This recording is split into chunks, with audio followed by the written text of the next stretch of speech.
भवतु सब मंगलम। सबका मंगल हो, सबका भला हो, सबका कल्याण हो, सबकी स्वस्थ मुक्ति हो। हरे कृष्णा। सभी साधकों को श्री राधे राधे। साधकों, आज हम बात कर रहे हैं how to deal with anger. क्रोध का सामना कैसे करें। Importance of positivity for kids and adult. बच्चों और बड़ों के लिए सकारात्मकता यानी पॉजिटिविटी का क्या इंपॉर्टेंस है।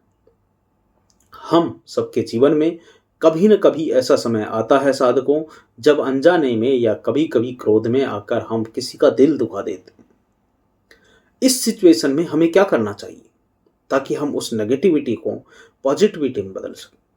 सबसे पहली चीज जो हमें करनी चाहिए वह है नम्र वचन बोलना, विनम्र वचन बोलना, खासकर उस व्यक्ति से जिसका दिल हमसे हमारी वजह से दुख गया है।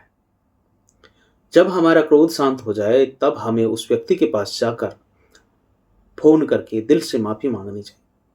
हमें कहना चाहिए कि माफ कीजिए, हमारा इरादा आपका मन दुखाने का नहीं था, आपका दिल दुखाने का नहीं था, गलती से हो गया, हम कंट्रोल नहीं कर पाए। अगर वह व्यक्ति फिर भी कड़वे वचन शब्द बोले तो हमें चुपचाप सह लेना चाहिए और इस बात का ध्यान रखना चाहिए कि हम दोबारा कोई कड़वी बात नहीं कहेंगे। देखिए, कभी कभी हमारे आसपास ऐसे लोग भी होते हैं जो हमसे द्वेष करते हैं, हमसे नफरत करते हैं, जेलस फील करते हैं। सवाल ये है कि ऐसे लोगों से कैसे निपटा जाए। यह बात सच है कि हम किसी ऐसे व्यक्ति के प्रति अच्छा व्यवहार करना जो हमें तंग करता है या बुरा बर्ताव करता है बहुत कठिन होता है महाराज। यही तो दिक्कत होती है। लेकिन यह भी सच है कि जो लोग हमसे प्यार करते हैं उनके साथ अच्छा व्यवहार करना आसान होता है। यदि कोई व्यक्ति हमारी निंदा करता है, हमें गालियां देता है, तो उसका एक सरल उपाय यह है कि हम जय श्री राधे राधे जैसे प्यारे से शब्दों का इस्तेमाल करके उनसे राम राम कर सकते हैं। जब हम राधे राधे कहेंगे तो सामने वाला भी व्यक्ति भी चाहे ना चाहे राधे राधे बोलेगा। लेकिन इसके लिए हमें धैर्य रखना पड़ेगा और कड़वी बातों का जवाब ना देकर धीरज से सहना पड़ेगा। धीरे धीरे उसका द्वेष खत्म होगा और लाइन में आने के लिए उसे मजबूर होना पड़ेगा। धीरे धीरे आपके अंदर का जो घर्षण है, जो फ्रिक्शन है, वो खत्म हो जाएगा।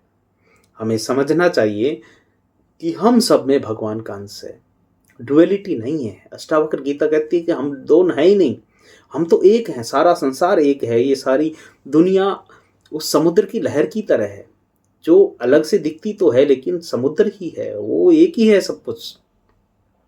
जो आपसे नफरत करते हैं वो भी आप हैं, जो आपसे प्यार करते हैं वो भी आप हैं। अलग तो कुछ है ही नहीं। तो ये कल्पना मत कीजिए कि लोग आपसे हमेशा गुस्से से बात करेंगे, संभव ही नहीं। डिपेंड करता कि आपके रिस्पॉन्स किस तरह के होंगे। उस गैप को और बड़ा करेंगे या उसको खत्म करेंगे। हमें समझना चाहिए कि हम सब भगवान के अंश हैं। जब हम अपने अच्छे हृदय से व्यवहार करेंगे तो दुष्ट से दुष्ट व्यक्ति भी बदलेगा ही बदलेगा। महाप्रभु चैतन्य देव जी का एक प्रसंग है कि जब वो जंगल से गुजर रहे थे, लोगों ने रोककर कहा कि आगे मत जाइए, रास्ता बहुत खतरनाक है, डाकू रहता है, बहुत खतरनाक है, लोगों को लूट लेता है, मार डालता है। प्रभु का क्या भय था किसी से, क्योंकि वो तो भगवान का अवतार थे। वे उस रास्ते पर चल पड़े और सुंदर पेड़ के नीचे बैठ करके भगवान का स्मरण करने लगे। डाकू को पता चला, उसका दिल पिघल गया। वह व्यक्ति जो अत्यधिक क्रूर और दुष्ट स्वभाव का था, प्रभु के पास आकर उसके चरणों में गिर पड़ा, माफी मांगने लगा। प्रभु ने उसे उठाया और कहा, भैया, भगवान कृष्ण बहुत कृपालु हैं, तुम भी कृष्ण का नाम जपो। डाकू ने उसी समय संकल्प लिया कि वह अब किसी का बुरा नहीं करेगा और प्रभु के साथ रहना शुरू कर दिया। प्रभु ने उसे अपने साथ रख लिया। इस बात का उदाहरण है कि एक क्षण के सत्संग से भी दुष्ट से दुष्ट व्यक्ति बदल सकता है। बात यह है कि आपके अंदर कितना तेज है, कितना आप प्रताप लेकर चल रहे हो, आपकी कितनी भक्ति है, आपकी उस आपके अंदर भगवान की कितनी शक्ति है कि आपका एक क्षण दुनिया की मुश्किल से मुश्किल व्यक्ति का स्वभाव बदल सकता है। अरे साधकों, यदि हमसे कोई गलती हो जाती है, हमारे कटु शब्द किसी को आहत कर देते हैं, तो हमें तुरंत माफी मांग लेनी चाहिए।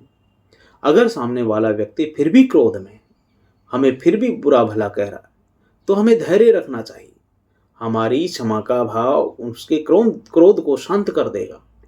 उसमें जो किसी के अंदर अगर मान लो गुस्सा है, आग की तरह है, तो हमें शांत मन से शीतल जल की तरह उस पर अच्छे शब्दों का प्रयोग करके उसे बुझा दें, क्रोध को शांत कर दें और धैर्य रखना चाहिए। हमारी क्षमा का भाव उसके क्रोध को शांत कर देगा। तुलसीदास जी ने कहा कि उमा क्षमा शाप होते भारी, अपने कर्म जाए अपकारी। यानी कि हमारी जो क्षमा की भावना है, सामने वाले के बुरे कर्म जो है उनको नष्ट कर देती है। माफी जो है, क्षमा से भक्ति बढ़ती है, माफी से भक्ति बढ़ती है, आपके अंदर शीतलता बढ़ती है, जबकि क्रोध से भक्ति कमजोर होती है। देखिए, जो व्यक्ति विनम्र नहीं है, जिसमें क्रोध बहुत है, वो भक्ति की भावना से दूर रहता है। जैसे हनुमान जी ने अपने प्रभु श्री राम का नाम सच्चे दिल से लिया, वैसे ही यदि हम सच्चे हृदय से भगवान श्री कृष्ण का नाम लें, उस प्रभु का नाम लें, तो बड़ा गहरा असर होता है, शांति मिलती है। जब हम अपने अहंकार को छोड़ करके सच्चे मन से भगवान का नाम लेते हैं, तो भगवान स्वयं हमारे हृदय में विराजमान होते हैं। देखिए, जब भी भगवान का नाम सच्चे दिल से लेते हैं, तो वह नाम हमारे हृदय को पवित्र कर देता है। जैसे ही हम राधा राधा राधा राधा जपते हैं, तो हमें लगता है मानो कोई अमृत पिला रहा। गोस्वामी तुलसीदास जी ने कहा, तुलसी जाके मुख से धोखे वो निक, सतराम ताके पग की पगतली, मोरे मन को चाम।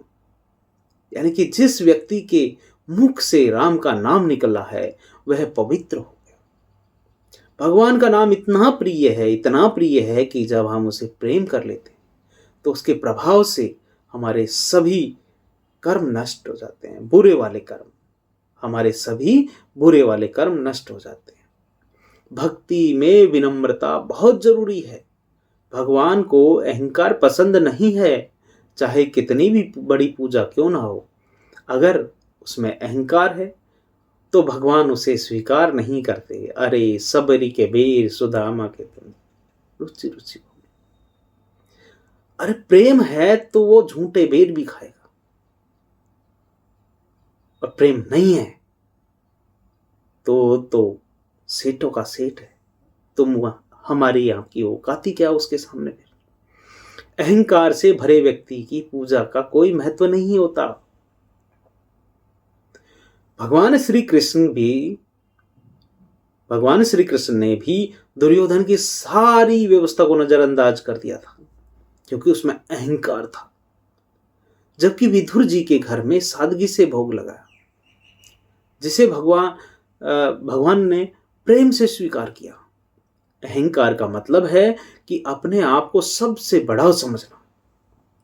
जब हम दूसरों की निंदा करते हैं या अपने आप को श्रेष्ठ मानते हैं, अरे निंदा तभी तो करते हैं जब हम किसी को श्रेष्ठ मानते हैं कि वो तो ऐसा है, हम थोड़े बढ़िया हैं, तो ये अहंकार है।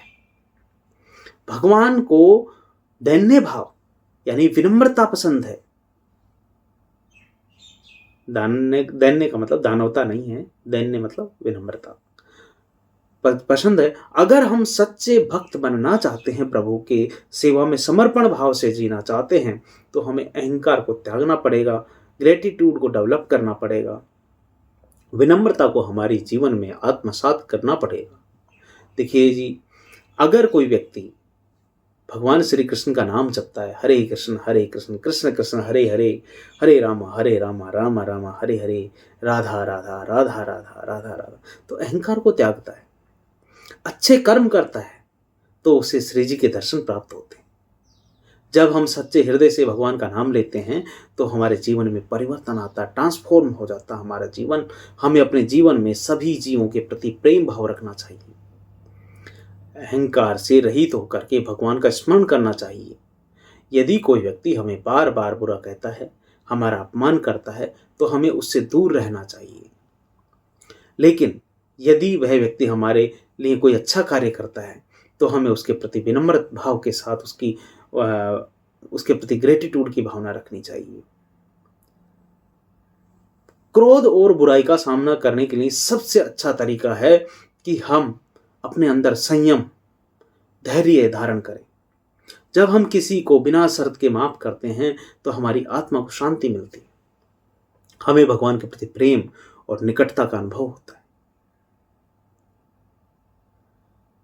देखिए जी, एक बार जो संत थे गंगा स्नान करने गए, तो एक अन्य व्यक्ति ने उन्हें बार बार अपमानित करने की कोशिश की। महाराज जी ने हर बार गंगा में स्नान किया। आखिर में उस व्यक्ति का हृदय परिवर्तन हो गया। उन्होंने महाराज के चरणों में गिर करके माफी मांगी। महाराज ने कहा, भैया, आपकी वजह से मुझे एक दिन में 100 बार गंगा स्नान का लाभ मिला।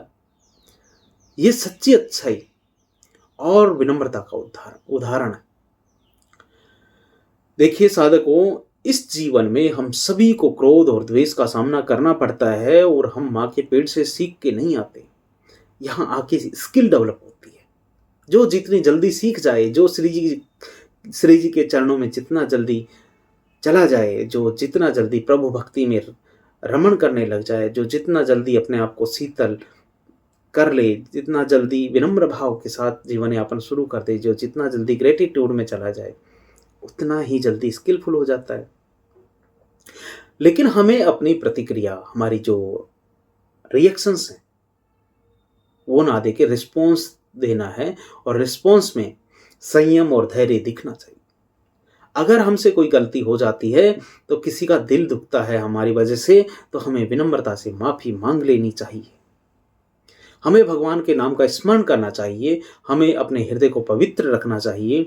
जब हम सच्चे दिल से भगवान का नाम लेते हैं तो अहंकार को छोड़ करके विनम्रता से जीवन जीते हैं, तो हमें भगवान का आशीर्वाद मिलता है और हमारा जीवन पवित्र, शीतल और सुखमय बन जाता है।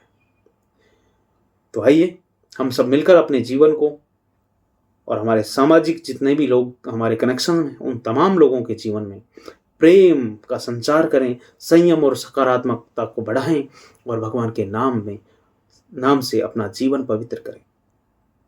अगर ये वीडियो आपको देखकर कुछ सीखने को मिला हो, कुछ अच्छा लगा हो, तो इस अच्छाई को पूरे संसार में शेयर कर दें। चैनल को सब्सक्राइब करें ताकि ऐसे और प्रेरणादायक वीडियो आप तक पहुंचते रहें।